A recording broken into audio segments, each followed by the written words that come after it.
Welcome to the Project Zion podcast. This podcast explores the unique spiritual and theological gifts Community of Christ offers for today's world.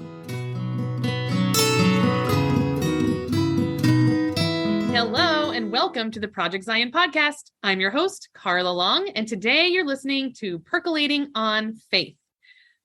It's a series where we talk about stuff that's super smart, and I have a feeling that you always leave these podcasts feeling a lot smarter. I always do, at least. We're here with Charmaine and Tony Chvala-Smith. Hello, Charmaine. Hello, Tony. Hello. Good to be with you, Carla. Hi, Carla.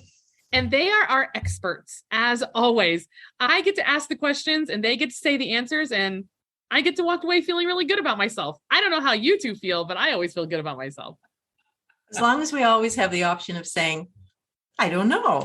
Yes. And then we're happy. Yeah. There is always that option. I love that option. And I think I would say that being quote unquote experts on things that are mysteries is sort of an oxymoron, but hey, we'll go with it for today.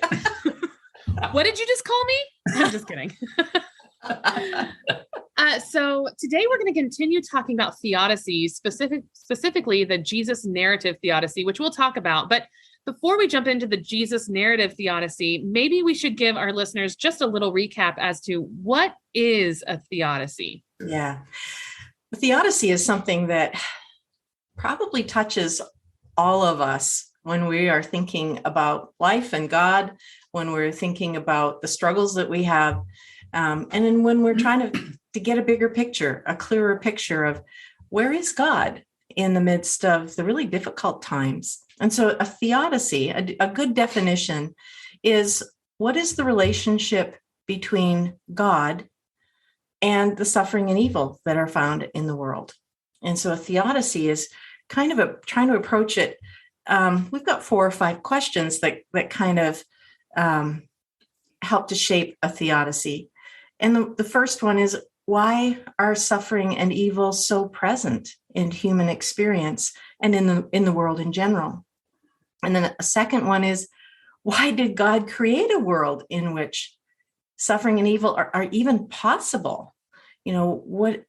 So it's kind of helping us question, how do we see God? And what do we see as God's purpose? Third question that helps us to get at a theodicy or to create a theodicy is, what does this, the idea that there is evil and suffering, say about the nature of God?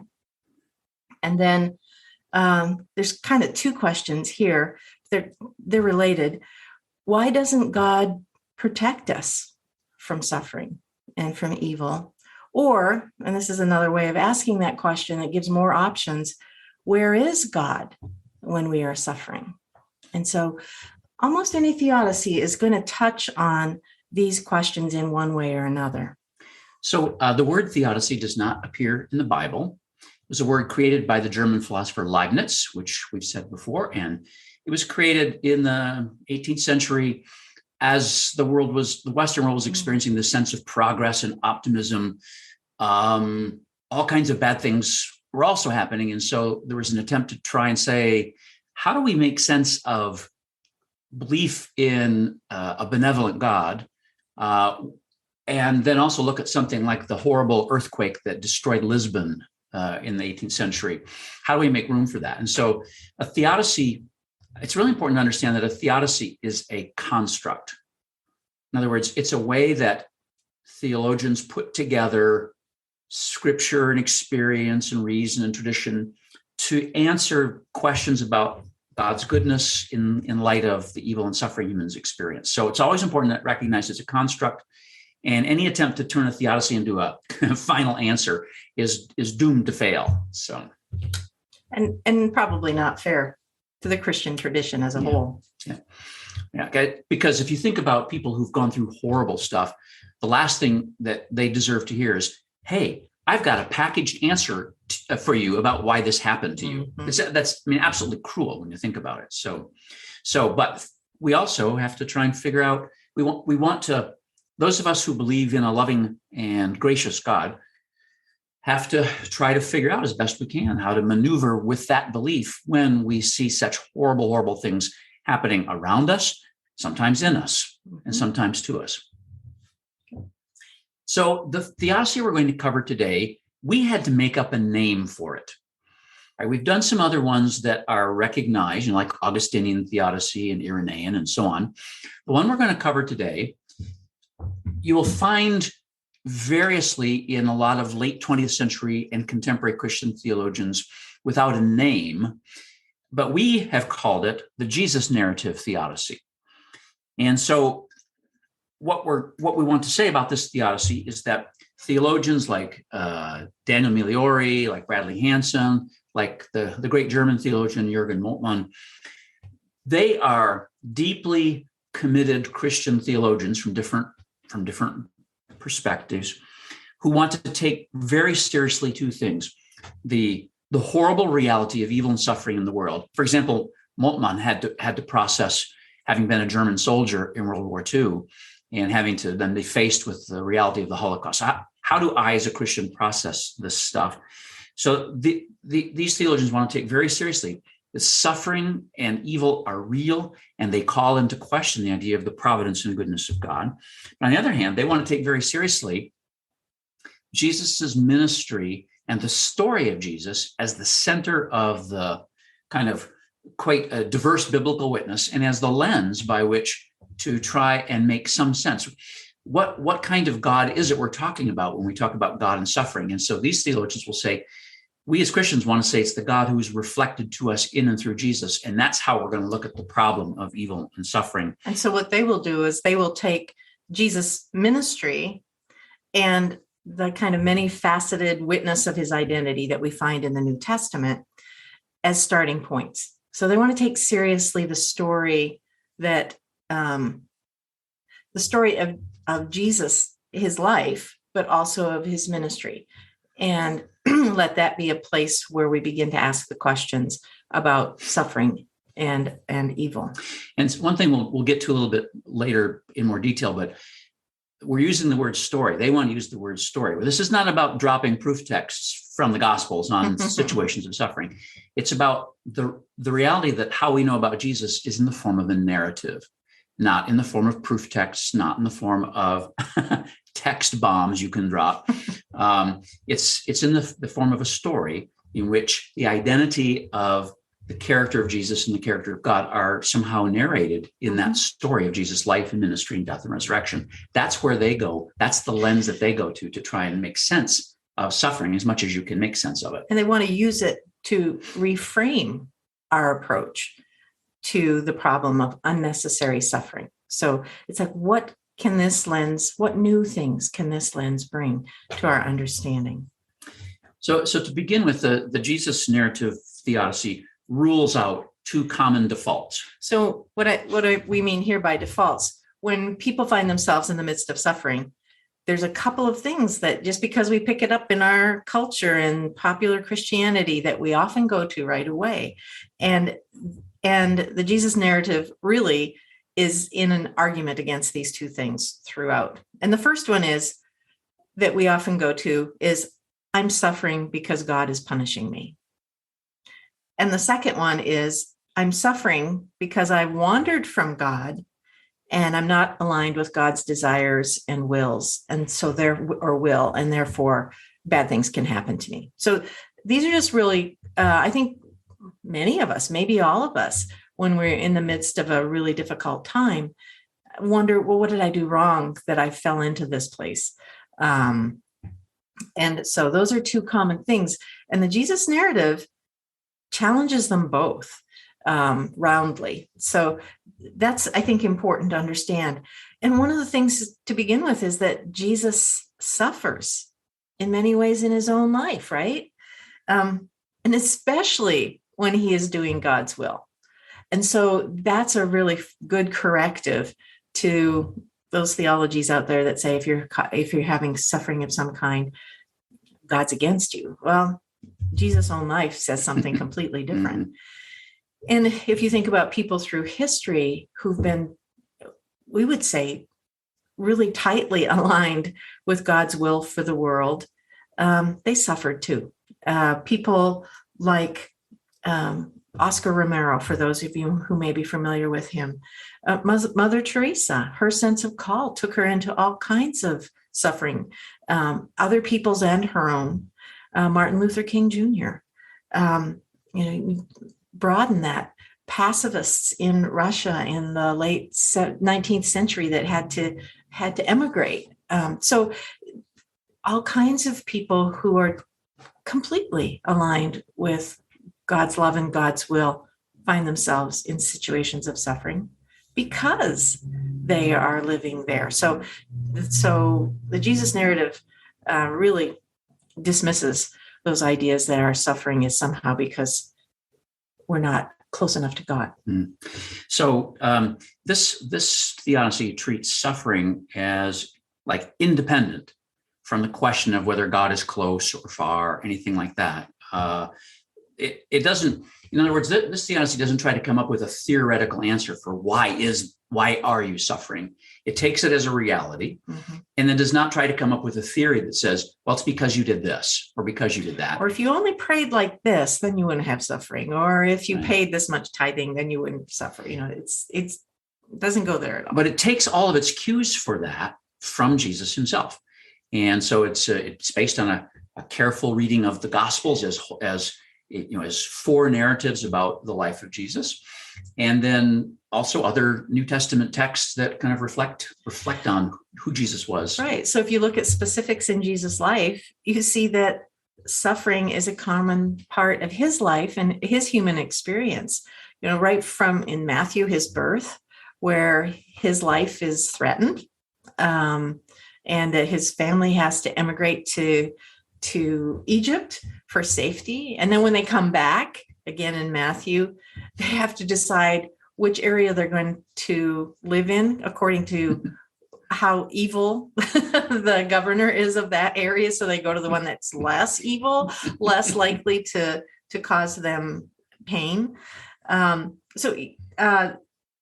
even in his teenage years, Jesus suffers as many high school or middle schoolers or junior hires do with not being understood by the adults around him. His parents not understand what he's about. And, and so as you can see that the suffering is not for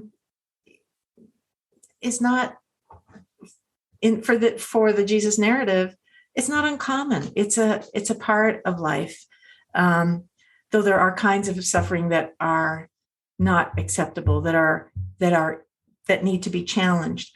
Even Jesus suffers because his followers are not very good at following. And you got 12 guys who are dumber than a box of rocks, actually. so it's like, oh, it just hurts to realize you guys are going to carry this on after me. That's why I'm so glad I've got the women following me, because they get this better than you do. So the Jesus narrative accepts that suffering comes independently of our goodness or badness. And that's a really important place to begin. So, but this is the place where Jesus and suffering in the Jesus narrative come together. And that is that while Jesus recognizes that some kinds of suffering are a normal part of life, he actively sought to alleviate many kinds of suffering. And that alleviation of suffering was the sign of God's love. And so sometimes that sign brought physical healing or emotional or psychological wholeness. And sometimes that alleviating of suffering looked like loaves and fish, where Jesus offered food for hunger and hope for despair. So the place where Jesus and suffering meet is in the alleviating it as a sign that God's power is at work. So the Jesus narrative theodicy would always reject any kind of like ethical passivity before suffering. Right? It's just following the example of Jesus. You don't just say, no, that's just going to happen, and you just have to let it be. I can't do anything about it.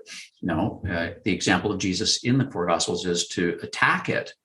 In whatever form it is. So that's a really important thing to take from this theodicy is it calls those who follow Jesus to actively resisting forms of evil and suffering in the world and trying to alleviate them rather than passively just accepting them as quote unquote God's will, which this theodicy says it's not, right? It's not that. And then we've come up with 8 points, and we've got a little title for each of them that helps show some of the characteristics of this theodicy. And so the first one is, in this theodicy, it's about the character of God as community, right? And so, so this is really important. This approach to theodicy does not start with like presumed abstract qualities of God, like omnipotence, omniscience, and so on. In other words, those terms that people commonly apply to the word God, this theodicy doesn't start there because those are abstractions. But this theodicy is working from who is God revealed to be in the story, not as a philosophical abstraction separate from it. So we don't start there. It starts with the story of Jesus, and mostly the story is found in the 4 Gospels, but it will use other parts of the New Testament in the Bible as part of that larger story. And then what it looks for is like, what cues does Jesus in this story reveal about the nature of God? So one of the key things that a Jesus narrative theodicy will point out, and you'll find this in Moltmann, in Migliore, in Hansen, and others, is that the God that Jesus reveals is communal, right? There's always Father, Son, and Spirit at work in all 3 Gospels, right? So the community of what we call the Trinity is really important here. What the story shows then is that God, in essence, is not like a solitary, isolated monarch out there somewhere who's omnipotent, but rather God is, to use the language of the story, God is the Abba to whom Jesus prays and who, through Jesus, sends the Spirit to his disciples. In other words, God is always viewed as a community. And that's really important because a community exists through mutual love. And so at the heart of the Jesus narrative theodicy's approach to the problem of suffering and evil is that God is love. God is mutual love revealed in this relationship that we are invited into. That's really important. So that kind of leads into our second one, which we've titled God Acts Most Clearly in the World Through Love. And this theodicy says no to the idea that all things happen, and especially bad things happen, and are caused by God, because they're caused by God. And this goes back to the retribution theology that was really common in the Old Testament, but that also has been picked up by some Christian denominations, where basically if bad things are happening to you, it's punishment for your bad behavior. And retribution theology basically says, if you do good, you get good. If you do bad, you get bad. So if something bad is happening, well, we know who to blame. Obviously, you did something. So, but this theodicy is saying no to that. And we've kind of indicated that already. And so Jesus actually critiques this theodicy in 2 places in the Gospels. First is in Luke chapter 13, right at the start. Jesus says to his hearers, you know those Galileans that Pilate, the Roman military governor, murdered as they were trying to offer sacrifices. Do you think they suffered because they were more bad than anybody else? No, they didn't.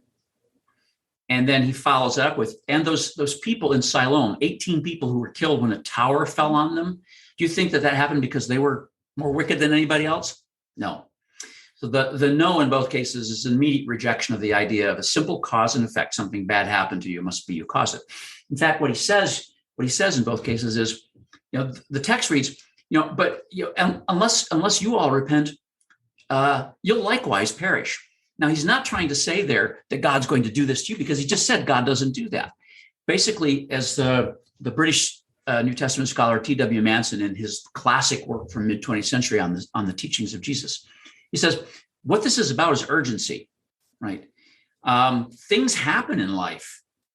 Bad things happen. They're not caused by God smiting you. Things can happen. Life is tenuous. And so there's an urgency to respond to Jesus' message about the kingdom here and now, right? Don't put it off. Wait. That's what this is about And here. don't waste your time trying to figure out who's more sinful than you are and who's more deserving of this suffering than you are. But it's that is so fun. I To know. figure those things out. It's very clear in this text that Jesus is saying, no, the old retribution theodicy, drop it. It doesn't apply. The other place is in John chapter 9, where there is this is the story of the man who was born blind. And I have to be careful because one time I was teaching a class on it, and Charmaine said afterwards, "Do you remember what you said? You said the man born blind from birth." Just a little redundant. But he probably said it 20 times. I did. I probably said it 20 times. I had no idea. But so it's the man born blind. And the disciples say to Jesus there, who sinned, this guy or his parents? Right, there's the retribution theodicy from parts of the Hebrew Bible. And Jesus said, neither. And then goes on to say, this is to show the glory of God, because Jesus is about to heal the guy, and this is going to show the glory of God as it's revealed in Jesus. In other words, as Raymond Brown says in his commentary on the Gospel of John, Jesus moves the whole question of why this man is blind away from cause and effect and moves it into divine purpose. What can God do with this? That's a whole different animal then. So in other words, Jesus himself in his ministry in the Jesus story said, no. When bad things have happened to people, this, and this, it's not because they were worse than anybody else. Right. So you take that whole calculation goes right off the table there. So then we have to ask, how does this Jesus narrative theodicy help us see suffering more clearly? And so one of the ways is that if God is as revealed in the Jesus story is a community of love, then bad or evil things that happen, I think earthquakes, diseases, tragedies, wars, they can't be seen as coming from God. Instead, the way we can tell whether something is coming from God or not, does it align with divine love? And so then when we're looking at suffering, we're saying, where does love affect this? Rather than what hateful God created this. So this theodicy rejects the idea that suffering and bad things that happen are orchestrated by God. So next point is, our simple heading for it is God with us. That's kind of the heart of the Jesus narrative. That's right at the beginning of Matthew's gospel. He will be called Emmanuel, which is God is with us. But it's the point of the whole narrative, regardless of the gospel. So the Jesus story affirms that God is always present, always accompanying creation, even in the midst of pain and loss. And side note here, in Migliori's chapter on providence and evil, he refers to Karl Barth's idea of concursus, which is a Latin word. It means God is the accompanying God. God's not out there absent. God is working it through with us, and thus experiencing suffering and pain and loss with us. So the key for this understanding in a Jesus narrative theodicy is the cross, or the crucifixion of Jesus. Because this theodicy is going to say this is the cross of God the Son. Right? That's the Trinitarian theme. This is not a solitary monarch out there sacrificing a human being. This is God, the second person of the Trinity, entering into loss, death, suffering, and pain on our behalf. And so that's really central to this theodicy. So that's really kind of key to how this theodicy then empowers us to deal with suffering. We start with the recognition that God is present with us in it, regardless of what it is. Yeah, that God is not absent. So at every stage of Jesus's life, there were challenges and disappointments, including, if we go to the end of Matthew and Mark, that, my God, why have you forsaken me? So, that kind of suffering and that feeling of being deserted are things that Jesus felt too. So Jesus' life is an example that God is with us in all the suffering, rather than giving into the idea that if we have struggles, then God is not with us. The Jesus narrative communicates, I think, quite clearly that God walks with us in our suffering to help us not be consumed by it. And I think that's one of the places where suffering causes so much damage is when it is all consuming. And so the idea that God is with us in it, sometimes God with us in our suffering does bring healing or forgiveness. And there's all kinds of stories in the New Testament of Jesus being there for people who are suffering and bringing healing, or thinking of Zacchaeus, the tax collector, and finding forgiveness. But so that God with us does change things.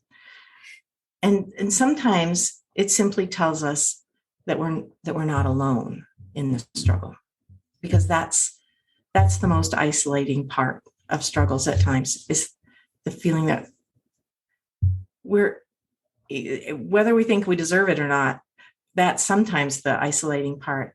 But the idea that others can't understand, or that we would be ashamed to tell other people that we are suffering, that aloneness in the struggle is eliminated in the Jesus narrative, because God already is there with us in the midst of that suffering. This is a recent experience I heard that really kind of, I think, helps apply this. I heard a testimony about a young woman whose husband and little child were killed in an accident. Right, so the woman who was mother and wife is now widow and not mother anymore, and so she was like utterly devastated, as you could imagine, just like horrific pain from this. And there's it in her agony at one point, she found herself crying out to God in rage. And what she said was that suddenly in that moment, she found herself kind of out of nowhere, embraced by a love she had never known before. And it didn't fix the loss, but it gave her a way forward.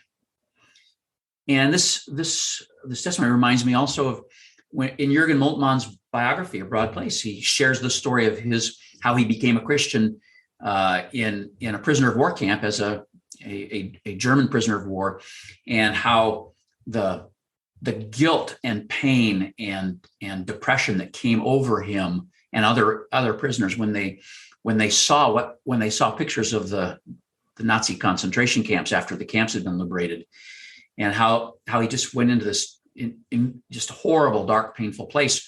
But among the things that helped him out of that was reading the Gospel of Mark. And he says in his biography that place on the cross where Jesus says, "My God, why have you forsaken me?" For him, when he read that was the moment at which he said, "That guy knows me." Right? That man knows me. And that was part of his whole process of coming out of that. And then actually becoming one of the premier theologians of the late 20th century, and he's still writing in the early 21st century. But so that's the sense of being accompanied by a God of love in the midst of horrible loss and pain is transforming, is potentially transforming. So a fourth aspect of this theodicy is that God honors our freedom, not just ours, but the freedom of others. And so God in the Jesus story respects creaturely freedom to say yes or no, to choose well or not, to be self-centered or to be centered on others. So God is not a puppet master or a tyrant that controls everything, because that would be contrary to love, which brings freedom. So freedom includes the possibility of loss, of harm from others' decisions or actions and their negative choices. And then it also means there could be harm from our own bad choices, consequences. However, God is not indifferent to the evil and the suffering. So even though we have the freedom to make bad choices, or other people's freedom can impinge on us and bring harm, God is not indifferent.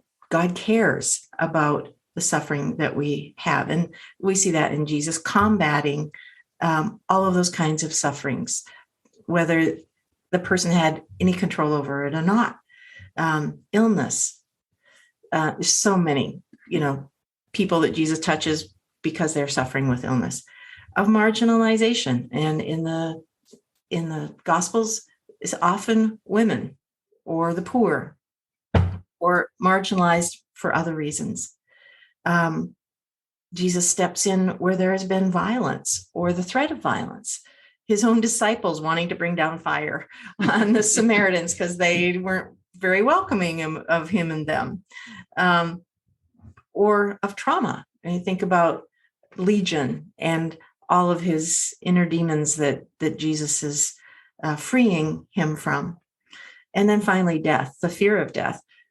Jesus brings freedom from that kind of suffering as well, with the assurance that death is not the end of everything, that God is God beyond that. And so on this point, that God honors freedom, a Jesus narrative theodicy is not then going to subsequently theorize about what God can and can't do on the basis of human freedom. That's off the table, because what we're trying to work with here is who God is in the story. And God in the story appears to honor human choices and freedom. And so we don't then subsequently create a theory to. Right. But God also then is about alleviating the suffering of people. The next point in this theodicy is, our summary of it would be a vulnerable God who points to a new future. So if you think about it, love and vulnerability belong to each other. And so the story of Jesus reveals a God who becomes vulnerable, right? In Jesus' life, incarnate in Jesus' life, becomes vulnerable to death, to suffering, but out of love for the world. So at the same time, this Jesus who embodies the vulnerable God, God the Word, Jesus preaches the coming of the reign of God, which is going to be God's reign of justice and love and inclusion and the possibility of a new future. So God's vulnerability also includes, hey, there's another possibility ahead of you, the possibility of this different kind of world.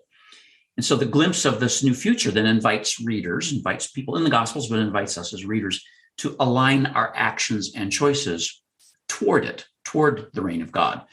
So again, this is not a theodicy of passivity. It's a theodicy that calls its readers to action on the basis of a God who is vulnerably loving, but also whose reign, who promises that the world can and will become different. Cool. So our next one is, we've just titled God's New Possibilities. God's new possibilities, rather than death, will have the last word. And in the midst of suffering, we often need to know that what is now is not for always, that there is something to look and feel for beyond that. So the cross reveals that God is present in our suffering as the crucified God. But the Jesus story is also about Easter and triumph over death. And so it's a way of saying God refuses to let suffering and death have the last word over creation, but that God is constantly making new possibilities. And then the final kind of point, and we said 8 earlier, but actually there originally were 8. 7. We combined the last we combined 7 and 8 together. I lied.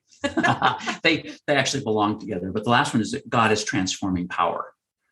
And so this comes out really strongly in Migliore, but other theologians follow this too. But wherever human beings courageously protest injustice or resist systems that cause suffering, and wherever we work to alleviate pain, God the Spirit is present with us. Right? It's God the Spirit prompting, energizing, motivating, calling, prophetically leading us to do that. And this is the Spirit Jesus promised and sent to his disciples. So the Spirit works in us to transform the world for good. So this is really important. It's not just God and Jesus. It's God, Christ, Spirit, Father, Son, Spirit, God, the origin, God, the Word, God, the transformer. All these things working together, this community, which is where we kind of started this summary. And this is the community in which we live, the communion with this threefold God, and living out of the power of the Spirit Jesus has sent, then gives us power to make differences and changes that will alleviate and change suffering in the world. Augustine had a good way of saying this. God is lover, beloved, and power of love. That's one of Augustine's images of the Trinity. And so God works in the world then not as a dictator, but always through sacrificial love and self-giving. But this is not inert and not passive. It's very, very active and can make just the most incredible differences in the future and in the world as we experience it. So, Carla, any questions or observations or things you'd like us to clarify? Well, it was a lot. That's a lot. But I have always appreciated, when you talk about the Trinity, God, the beloved, the lover, and what did you say? What was the last one? The loving. The loving. Yes, that's what I always said. The loving. So I think that we just can't say that enough.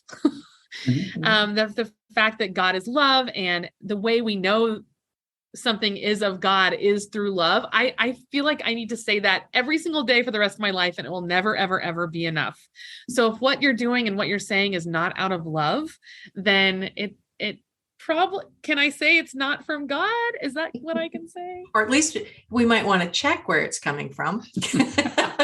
Personally. Oh, right. Yeah. Yeah, exactly. And I think when the New Testament writer who wrote the first letter of John says the phrase God is love, even though love is a noun, technically, what the author means is it's a verb, right? God is love is an activity, right? God is in motion all of the time as this loving communion who's trying to call us to make a world with less and less and less suffering in it. And so one of the things that the Jesus narrative Theodicy says is, look to how Jesus is living. Look to what Jesus is doing. This is love in action. This is God's commentary on suffering. This Theodicy does not give you an answer to questions like, well, how come this miracle happened here but not here? It doesn't. And, as we're thinking about this, Jesus didn't heal everybody in the world during his ministry. He healed selected people. And why? We don't know. And so in other words, when you go that route, you're trying to head back towards a theoretical kind of construct that you can manipulate and control. When in fact, this is what's happening in the Jesus narrative Theodicy in the Gospels is that God in Jesus through the Spirit is showing a way to respond to the suffering and evil and tragedy and hatred and violence that are part of the life of the world, and trying to show us that can become something else. That's what we've got. So that's what we work with. And it's so easy. You made me think about, it's so easy to have those platitudes, and I remember a very specific case of, I was teaching, and somebody's daughter had gotten in a car accident, and she could have been very, very badly hurt, but she wasn't. And, and the teacher's like, well, God definitely intervened. Mm-hmm. And in the same room, there was a person whose child had been killed in a car accident. Mm. And I actually saw it in her face. Like, why didn't God intervene for me? Yeah, exactly. And it, like, those things are so easy to say, and then you don't even necessarily realize how much pain you could put on somebody else. That moment, I just felt my heart drop to my feet. Yeah, it was such an awful moment. Yeah. And so one has to be careful, again, not to just proof text things out of the Jesus narrative. And when we say Jesus narrative, we mean the whole story, all four Gospels. And you have to be careful not to... Or to put it into some kind of easy formula that, God must have blessed us. And sometimes the second step is implied. that we deserve it more than somebody else. But part of the problem in the situation that you were describing is that sometimes when we say things like that, we are assuming that this is a formula, even though no one may have said that. It's what we picked up from our culture about how God works, and the idea that deserving people get miracles and undeserving people don't. And unless we're clear about what we're saying, then we can sometimes not acknowledge that God may have been created, may have done a miracle in one place. If we leave that assumption open that God does miracles for those who deserve it. So it's, that's one of the things about a theodicy, is that we say it's not clear. It's not clear why suffering and evil always are there, and especially in this theodicy. But that one of the things God keeps trying to help us see communally is that God does not wish suffering upon us.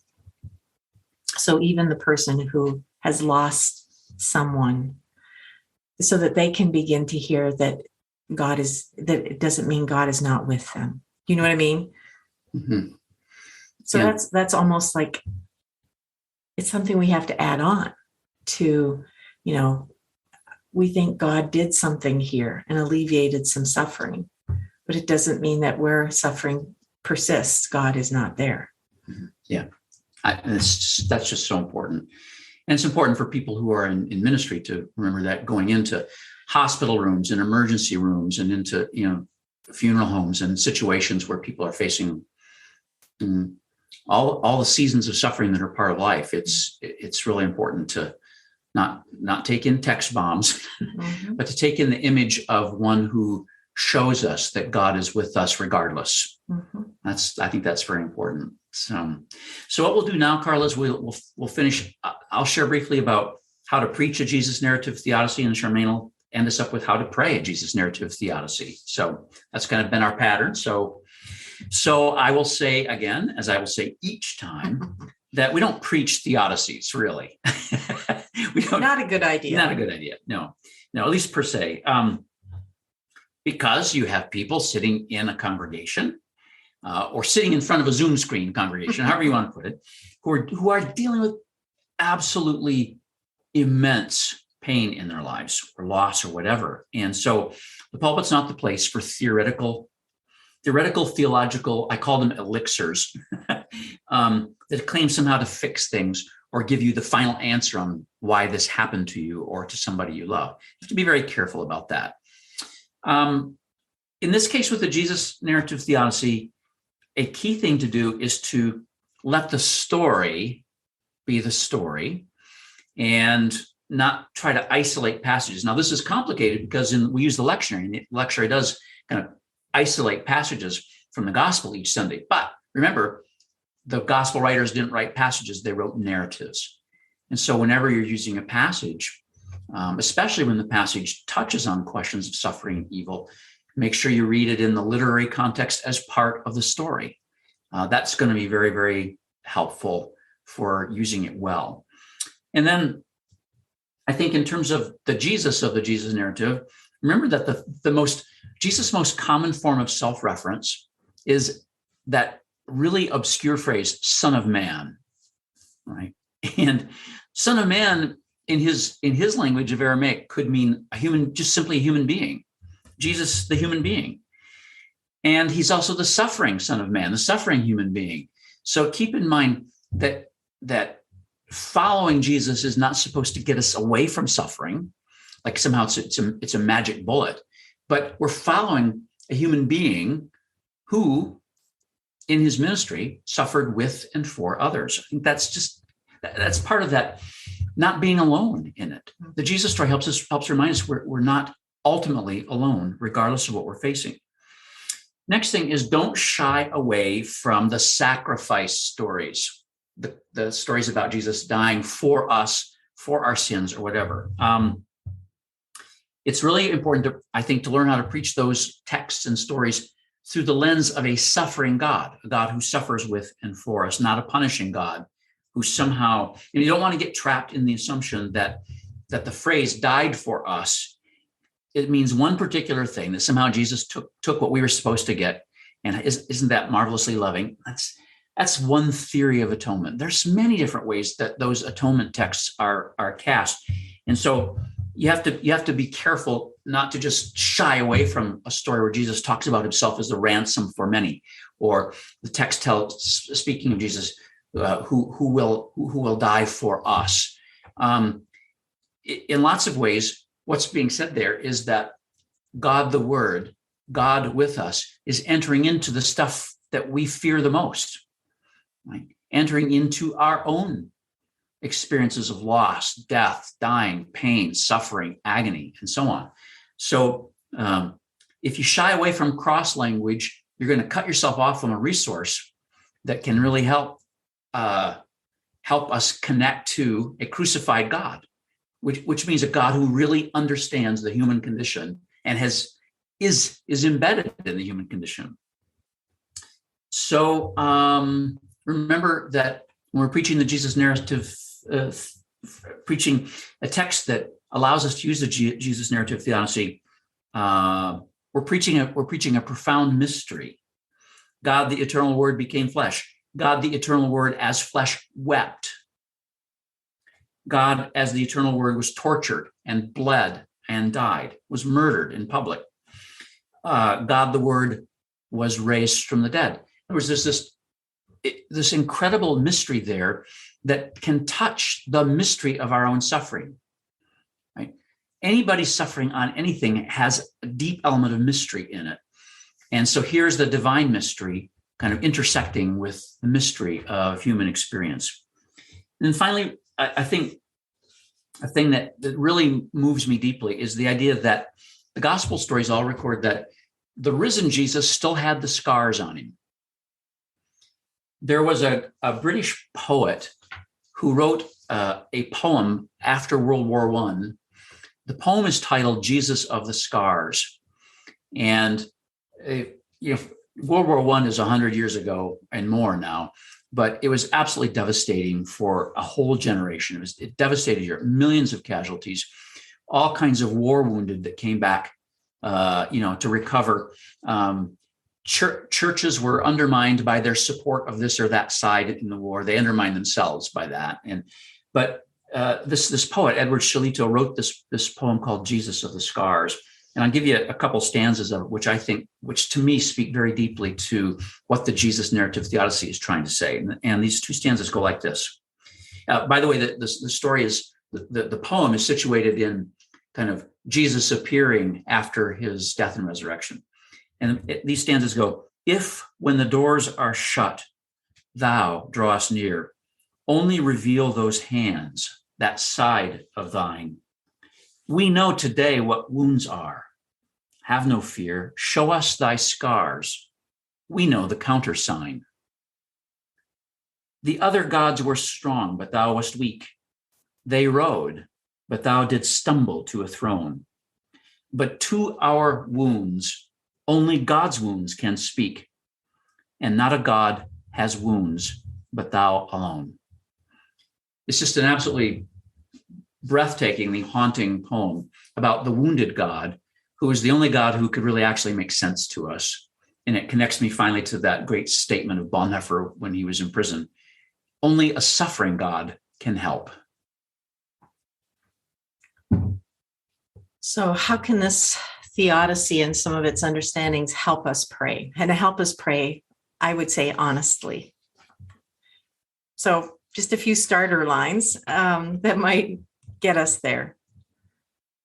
God, I'm struggling now. I'm tempted to think my struggles prove that you are not with me. But I remember how difficult Jesus's life was, and I'm assured you are already with me. Another, God, my distress and fear tell me I cannot go on, but help me trust you will be with me even if I can't. Another, Jesus, you understand. Spirit, give me courage to be honest about my weakness and limits. And another. Lover of the lonely, I don't like these unsettled feelings. And I agonize over the losses in my life, especially my broken relationships. Thank you, Jesus, for the stories of your friends who hurt or betrayed you or deserted you. Help me find forgiveness and healing with them. God, today is dark and my struggles threaten to suffocate me. Help me remember Jesus's images of your reign of love, inclusion, and a new future. And then my last one. In my heart and soul, God, you have planted outrage at the injustices ingrained in this world's systems. Spirit, give me courage to use my voice and my very being to create room for your goodness in the midst of the world's hate. Amen. Amen, indeed. Thank you, both of you, for this. Maybe it's because I'm a Christian, but I felt myself really resonating with this Theodicy more so than the others that you have gone over. And I'm not saying they weren't Christian, but no, that's fine. I just feel like I understood this, I feel like on a deeper level. So I really appreciated hearing about that. And especially that you kind of get to look at the Gospels in a whole different way. You know, when we preach on the Gospels and tell stories and about, Jesus's life, and a lot of times it's really done in like this kind of happy, chirpy, positive way sometimes, or like Jesus tipped over this table and this is why this happened. That was awesome. So it's all the justice stuff too. And this is more of a bit of a kinder, softer suffering. I don't know. Maybe I'm wrong, but that's how I heard it at least. In that regard, it lets us be more honest. Honest about maybe that we don't have answers for everything, but also honest about what suffering does to us. Because we all know that, sadly, church is one of the places where we have to keep our suffering silent the most, or at least we think we do. And that's a horrid mistake, based on images of how good people should be and how church people should be and how everybody should be happy. But it really has nothing to do with the gospel and doesn't have anything to do with Jesus, right? Who requires us simply to be honest before God. Yeah. Well, I just so appreciate hearing about this. I really have enjoyed listening to all these different types of theodicies and like understanding suffering in all these different kinds of ways, and putting a name on it has been really helpful for me. Like, I've really enjoyed that. Thank you so much. And we've said this before and probably will say it again, is that typically we have a mix of theodicies. We may have borrowed some things from different ones that fit or work for us at different times in our lives, but it does keep that conversation going inside ourselves and with God and in the community, so that we don't fall into having to act one way or look one way in the midst of suffering, whether it's ours or somebody else's. And I think at this point we have maybe two more to cover. We'll cover what's called process theodicy, which is a theodicy that comes out of a school of theology called process theology. And then we will do what we call, what are called liberation theodicies. And I think that will be our last one. Liberation theodicies have a few points of contact with the one we dealt with today. Whereas process theodicy has some points of contact with the protest one we did before. So two more to reflect on. And both of them kind of new. Actually, the Jesus narrative one is kind of new in the bigger theological schema. Yeah. They're more modern, I would guess. Yeah, the Jesus narrative one, you could say, because of its focus on the Trinitarian nature of God, is part of the 20th century's recovery of the doctrine of the Trinity in both Catholic and Protestant theology, which is a story for another time, and probably a story not for a podcast, because I guarantee you that would be a long, boring story for many people. Oh, well, you two always seem to find a way to make things interesting and fun. So I bet you could make it fun. Thank you so much for that. And I'm looking forward to hearing the last two theodicies and learning even more about it. So thank you, you two. Thank you.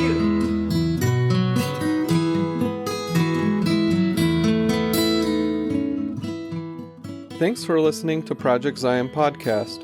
Subscribe to our podcast on Apple Podcast, Stitcher, or whatever podcast streaming service you use, and while you are there, give us a 5-star rating. Project Zion Podcast is sponsored by Latter-day Seeker Ministries of Community of Christ.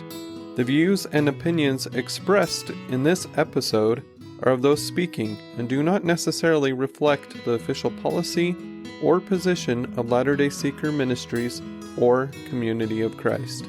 The music has been graciously provided by Dave Hines.